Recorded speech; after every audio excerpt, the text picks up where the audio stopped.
ಈ ಬಾರಿ ಡ್ರಮ್ನಲ್ಲಿ ನೀರು ತುಂಬಿಸಿಕೊಂಡು ಟಾಸ್ಕ್ ಆಯೋಜಿಸಲಾಗಿದೆ. ಡ್ರಮ್ನಲ್ಲಿ ಅತಿ ಹೆಚ್ಚು ನೀರು ಉಳಿಸಿಕೊಳ್ಳುವ ತಂಡಕ್ಕೆ ಗೆಲುವು.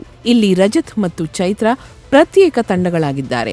ಟಾಸ್ಕ್ ನಡೆಯುವ ವೇಳೆ ಉಸ್ತುವಾರಿ ವಹಿಸಿದ್ದ ಕ್ಯಾಪ್ಟನ್ ರಾಶಿಕಾ ಇವರಿಬ್ಬರೂ ಲಾಕ್ ಮಾಡಿಕೊಂಡು ಆರಾಮಾಗಿ ಓಡಾಡ್ತಿದ್ದಾರೆ, ಇವಾಗ ಫಿಕ್ಸ್ ಮಾಡ್ಕೊಂಡಿದ್ದಾರಾ ಎಂದು ಚೈತ್ರ ಅವರನ್ನು ಪ್ರಶ್ನಿಸುತ್ತಾರೆ.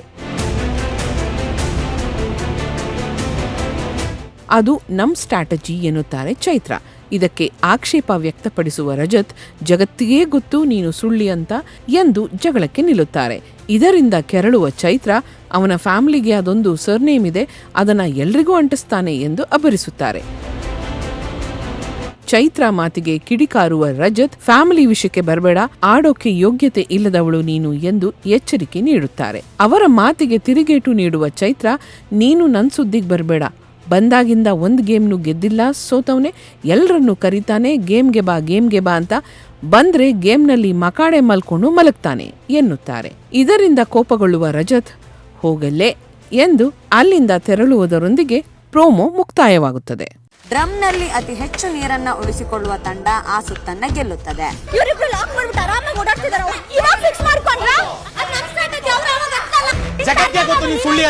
ಅವನ ಫ್ಯಾಮಿಲಿಗೆ ಅದೊಂದು ಸರ್ನೇಮ್ ಇದೆ, ಅದು ನಾವು ಎಲ್ಲರಿಗೂ